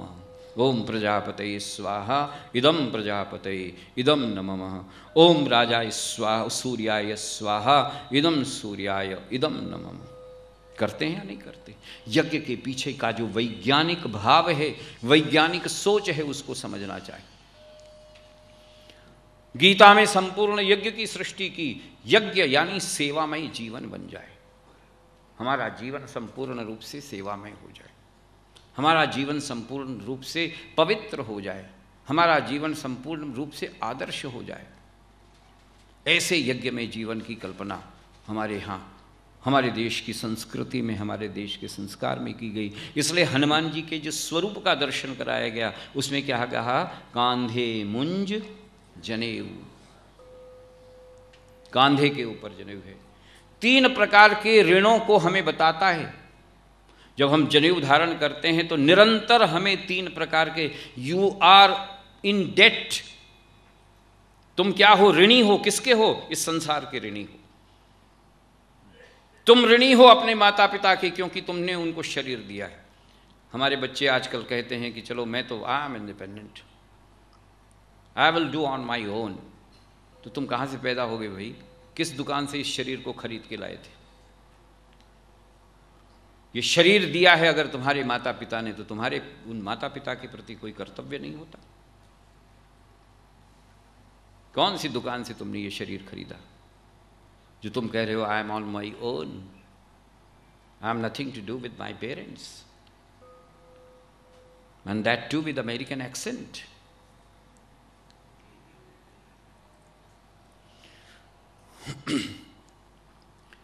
यज्ञोपवीत के जो 3 सूत्र हैं वो क्या बताते हैं? वो हमारे 3 ऋणों की निरंतर, हमेशा निरंतर हमें चेतावनी देते रहते। जब तक तुम हो तब तक तुम्हें ये 3 ऋणों का देना होगा, उऋण होना पड़ेगा। यू हैव टू पे योर डेट। कब डेट पे करोगे? अच्छे बाप बन करके, तुम्हें अच्छे पुत्र के रूप में पैदा किया, तुम भी अच्छे बाप बन करके अपना ऋण उऋण करो। Be a good father, be a good parent. पहला ऋण अपने माता पिता के प्रति है, माता पिता के प्रति, गुरु के प्रति। दूसरा ऋण किसके प्रति? पितृयों के प्रति, तुम्हारा कुल, तुम्हारी व्यवस्था। और तीसरा ऋण समाज के लिए, समाज ने तुम्हें इतना कुछ दिया है, इस समाज का ऋण कैसे चुकाओगे? पे। जो तुम्हें अभी तक समाज ने दिया है, उस समाज को और अधिक आगे बढ़ाने के लिए तुम्हारी जिम्मेदारी बनती है कि तुम उसको क्या करो? पे करो, रिपे करो, रिपे ही नहीं करो, और अधिक ब्याज सहित पे करो। Make the gardens. इन्फोसिस के नारायण मूर्ति ने कहा कि हमें समाज ने बहुत कुछ दिया, अब हम आगे आने वाली पीढ़ी के लिए कुछ इस प्रकार से करें ताकि जो कुछ हमें नहीं मिला वो हमारी आगे आने वाली पीढ़ी को मिले। नवभारत टाइम्स को अगर आज आप देखें तो उसके 4थे या 5वें पेज के ऊपर प्रेम जी और उसके बाद वॉरेन बफेट का एक बहुत बड़ा आर्टिकल आया है, वसीम प्रेम जी का। उन्होंने कहा कि मैंने इतना पैसा कमा लिया है, मैं अपनी आधी संपत्ति किसको दे देता हूं? सेवा के लिए दे देता हूं। Charity, entire charity. I give my half of the total property to my charity. मैं चैरिटी के लिए दे देता हूं। वॉरेन बफेट ने कहा कि no, I will give 30% of my total property for the charity. सेवा। कार्ल बेनिंगर एक बहुत जर्मनी के बहुत बड़े मनोचिकित्सक थे। एक बार वो अमेरिका आए, चूंकि बहुत बड़े मनोचिकित्सक थे इसलिए उनको सुनने के लिए और उनको जानने के लिए, उनको समझने के लिए बहुत सारे वहाँ के जो इंडस्ट्रियलिस्ट थे उन्होंने उनको एक भोज दिया, और वहाँ पर कार्ल बेनिंगर का बहुत बड़ा भाषण हुआ। भाषण करने के बाद उनसे कहा कि किसी को कोई जिज्ञासा हो तो पूछिए। तो उसमें से एक व्यक्ति ने वहाँ पर खड़े होकर के कार्ल बेनिंगर से पूछा कि suppose we are very busy person, you know, हम लोग तो इंडस्ट्रियलिस्ट हैं, very busy, we don't find the time, but at any point of time if we feel that there is going to be a nervous breakdown, ऐसा पूछा, if there is anything which is going to be like there is going to be a nervous breakdown, अगर हमें कभी ऐसी अनुभूति हो जाए कि अब नर्वस ब्रेकडाउन हो जाएगा हमारा, तो हम क्या करें? तो लोगों ने सोचा ये कार्ल बेनिंगर जो है बताएगा, जर्मनी का था, कार्ल बेनिंगर बताएगा कि मेरे पास आ जाओ तो मैं ठीक करने की कोई दवाई दूंगा। उसने कहा no, go back to your home and see that what you are having at your cupboards and in your garage, make it, keep it in the dicky of the car, go outside and distribute whatever you are having. You will not break. ये मैं नहीं कह रहा हूं, ये कोई भारत का ऋषि भी नहीं कह रहा है, भारत का कोई सन्यासी भी नहीं कह रहा है, ये जर्मनी का एक मनोचिकित्सक किसको कह रहा है? अमेरिका के इंडस्ट्रियलिस्ट को कह रहा है। तुम्हारे पास, तुम अपने घर चले जाओ, जा करके तुम्हारे अंतर में जितनी भी चीजें हों उसको अपनी गाड़ी के डिक्की में डालो और जा करके वहां पर जा करके सभी चीजें डिस्ट्रीब्यूट करो। The way you will not break down, बल्कि you will be up with all the things which you are having.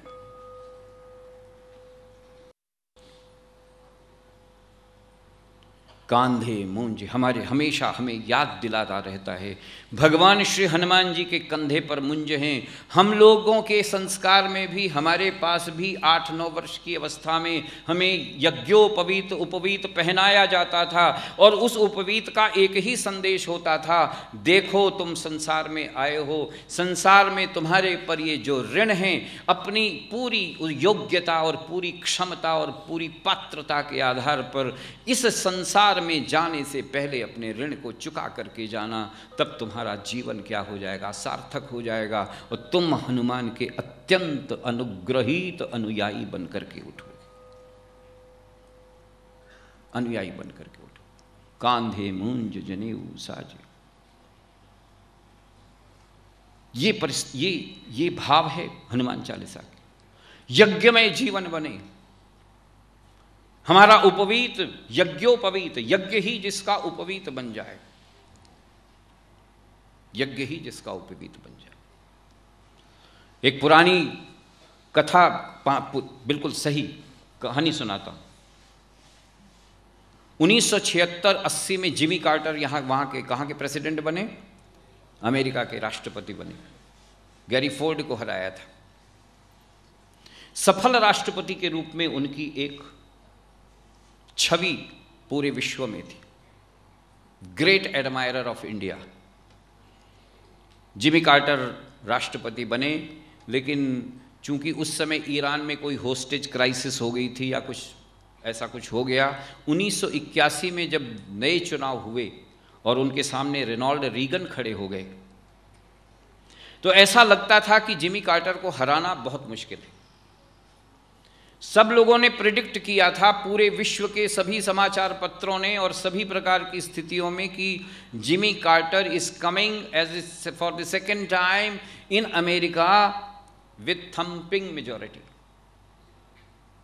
Virginia में पैदा हुए थे, जॉर्जिया में पैदा हुए थे, बहुत ही छोटे तबके से उठ करके। उनके जो पिताजी थे वो कारपेंटर थे और बहुत छोटे स्तर से उठ करके जिमी कार्टर जो हैं इस स्तर पर पहुंचे थे। 1981 में जब दूसरी बार राष्ट्रपति के चुनाव हुए, तो उस राष्ट्रपति के चुनाव के समय ये सभी लोगों ने भविष्यवाणी कर दी थी कि जिमी कार्टर निश्चित रूप से भारी बहुमत से जीतने वाले। लेकिन भगवान को जो मंजूर होता है वह होता है। जिमी कार्टर बहुत बुरी तरीके से हार गए, बहुत बुरी तरीके से हारे। क्यों हारे ये किसी को कारण नहीं पता, लेकिन हारे। जो व्यक्ति इस बात को निश्चित कर चुका है कि मैं तो जीत रहा हूं, और वो अगर हार जाए तो आप कल्पना कर सकते। उसने अपनी ऑटोबायोग्राफी लिखी, मैंने पढ़ी, नेट पे पढ़ी। उसमें कहा, I lost the election and I was so shattered. Within 3 days I have to leave from my presidential house. वहाँ पे बहुत ज़्यादा नहीं दी जाती, 3-4 दिन में भाई खाली करो जाओ, दूसरे साहब आ रहे हैं, रोनाल्ड रीगन साहब आ रहे हैं। Within 7 days I have to go back to my Virginia. चूंकि मुझे इतना आत्मविश्वास था कि मैं निश्चित रूप से जीत जाऊंगा, इसलिए मैंने अपने उस घर की, जो कि जॉर्जिया में था, उसकी कोई खोज खबर ही नहीं ली थी। तो लिखते हैं वो अपनी ऑटोबायोग्राफी में, can you believe and can you imagine that one time who is the president of the world strongest country and the सबसे वेल्दिएस्ट कंट्री का राष्ट्रपति अपने हार के राष्ट्रपति बनने के 7वें दिन अपने घर के फर्श को खुद ठीक कर रहा था। वहाँ पे बहुत ज़्यादा मजदूर वगैरह नहीं मिलते हैं। लिखते हैं वो कि ये मुझसे रहा नहीं गया, आंख से आंसू बह रहे थे और मैं 7वें दिन अपने जॉर्जिया के घर के फर्श को ठीक कर रहा था और किस्मत को दोष दे रहा था। 3 महीने तक मुझे होश ही नहीं रहा कि मुझे किस तरीके से क्या करना चाहिए। I was so shattered. और उसका और प्रभाव यह है कि जिस पार्टी ने मुझे खड़ा किया था, जिसने मुझे राष्ट्रपति बनाने के लिए सबसे आगे किया था, उस पार्टी ने, यानी कि उस डेमोक्रेटिक पार्टी ने मेरे ऊपर चार्जशीट लागू कर दी। What type of the leader you have that you lost. तो चार्जशीट मिल गई। And for the some time I was suspended from my party. आप समझ सकते हैं, कोई जब हार जाए, हारने के बाद उसको इसकी स्थिति न रहे तो कहता है ऐसी, कहता है मैं 3 या 4 महीने तक कुछ काम नहीं कर सका क्योंकि मेरा मानसिक संतुलन खराब हो गया, और मानसिक संतुलन खराब हो जाने के कारण मेरी बीवी, मेरी पत्नी बहुत चिड़चिड़ी हो गई। एक समय तो ऐसा आ गया कि जैसे हम दोनों शायद तलाक ले लेंगे, लेकिन फिर भी मैं किसी तरीके से उसको सहता रहा। ये लिखा है, उसको सहता रहा। फिर मेरे किसी मित्र ने कहा कि तुम जा कर के चर्च जाया करो और चर्च जा कर के कुछ सेवा करो। ना यहाँ से कहानी शुरू होती, चर्च जा कर के क्या करो, कुछ सेवा करो। I was not very much inclined to go to the churches for the service purposes, but I did go because I was not having any work to do. मुझे काम करने के लिए कुछ था ही नहीं, इसलिए मैंने क्या किया, चलो चर्च ही चले जाते हैं। 2 दिन गया तो मैंने कोई काम नहीं किया, मैं सिर्फ देखता रहा। तीसरे दिन गया, फिर भी कोई काम नहीं किया। 7 दिन के बाद मैंने सेवा का काम करना शुरू किया। धीरे धीरे मुझे सेवा करने में आनंद मिलने लगा, और उस सेवा करने के आनंद से मैंने अपनी पत्नी को भी लेके जाने लगा। दोनों जब जाने लगे तो कम से कम घर में इतना हो गया कि झगड़ा होना कम हो गया। होता तो था, लेकिन झगड़ा होना कम हो गया। इसके बाद $25 लाख जो हैं प्रत्येक प्रेसिडेंट को मिलते हैं for making something in their own village और the town, something like that. उसने कहा कि जो पैसा मुझे अमेरिका की सरकार से मिला था एज एन एक्स प्रेसिडेंट, उस एक्स प्रेसिडेंट के पैसे से मैंने वहाँ पर क्या कर दिया, एक पुस्तकालय बना दिया और एक कार्टर ट्रस्ट बनाया था। उस कार्टर ट्रस्ट, हाँ वो तो बात मैं बताना ही भूल गया, कार्टर ट्रस्ट बनाया था, उसके ऊपर $1 मिलियन का कर्जा चढ़ा हुआ था because of the mismanagement of the my previous trustees. तो जो ट्रस्ट का पैसा मिला, ट्रस्ट के लिए पैसा मिला था, उसका मैंने एक पुस्तकालय बनाया, और पुस्तकालय बनाने के बाद मैंने अपने इस ट्रस्ट को ठीक ढंग से करने के लिए उसके लिए काम करना शुरू कर दिया। But I continue to go to the church for the service purposes. मैं सेवा के लिए निरंतर चर्च में जाता रहा और वहाँ पर प्रतिदिन जा कर के सेवा देता रहा, क्योंकि मुझे सेवा करने में अब आनंद मिलने लगा था। मेरी अंतश्चेतना जो थी वो ठीक हो रही थी, मैं अपने आप को स्थिर और शांत अनुभव कर रहा था। मेरा असंतोष और मेरा जो चिंतन था वो सही दिशा में जाने लगा था, इसलिए मैं चर्च में जा कर के सेवा की कंटिन्यूएशन में रखा। और इसके बाद उसने कार्टर जो ट्रस्ट था, जिमी कार्टर ट्रस्ट, उसको आगे बढ़ाना शुरू किया। उसके बाद हमने दूसरे जो प्रेसिडेंशियल थोड़े से रिलेशनशिप थे, उन रिलेशनशिप के आधार के ऊपर अफ्रीकन कंट्रीज़ में जो वहाँ की गरीबी है और जो वहाँ पे रोग हैं, उन रोग के निदान के लिए मैंने थोड़ा थोड़ा काम करना शुरू किया। That started in 1984-85। 1985 तक आते आते घर थोड़ा ठीक हो गया था, क्योंकि मैं चर्च की सेवा में जाने लगा था। अब इसके बाद जो बात आती वो ये है कि अपने कार्टर जो ट्रस्ट था उसको उन्होंने इतनी अच्छी तरीके से मैनेज किया, उसको इतनी अच्छी तरीके से पूरे विश्व के सेवा के अंतर्गत रोग, टर्मिनल डिजीजेस के इरिडिकेशन के लिए इतने अच्छी तरीके से उसको इम्प्लीमेंट किया कि 2006 में उनके ट्रस्ट को नोबेल पीस प्राइज प्राप्त हुआ। Nobel peace prize. उसके पीछे की घटनाएं बहुत हैं, मैं शॉर्ट कर रहा हूं, उसके पीछे घटनाएं बहुत हैं। नोबेल पीस प्राइज प्राप्त हुआ, और उस नोबेल पीस प्राइज की प्राप्ति के बाद जब जिमी कार्टर से पूछा गया कि साहब आप ये बताइए, you are the ex president of America, आप इस अमेरिका के ex president, and that is important, ये इम्पॉर्टेंट है, ये अंडरलाइन करने वाली बात है, ये इसको रेखांकित करने वाली बात है, और ये सेवा के पुष्प को दिखाती है, ये सेवा के महत्व का प्रदर्शन करती है, ये बताने वाली बात है।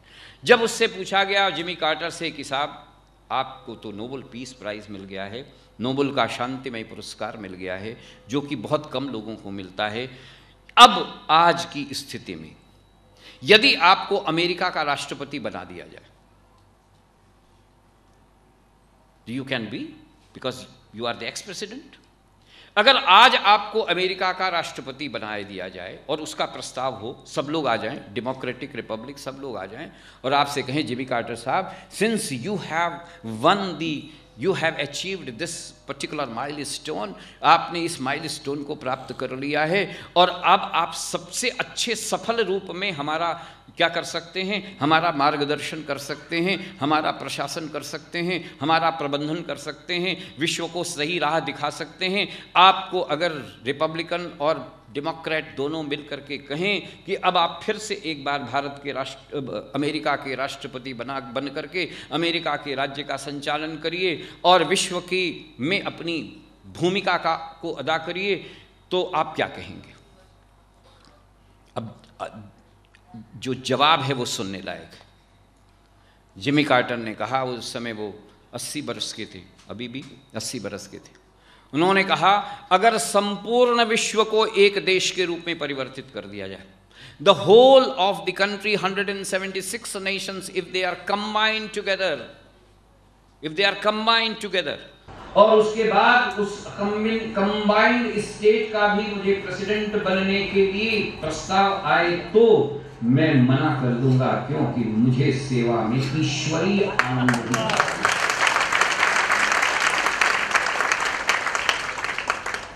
किसी भारत की बात नहीं कर रहा हूं मैं, अमेरिका की बात कर रहा हूं। जिनको देखना है वो जाकर के गूगल के ऊपर सर्च कर सकते हैं, जिमी कार्टर की टाइप करिए और आपको सब मिलेगा।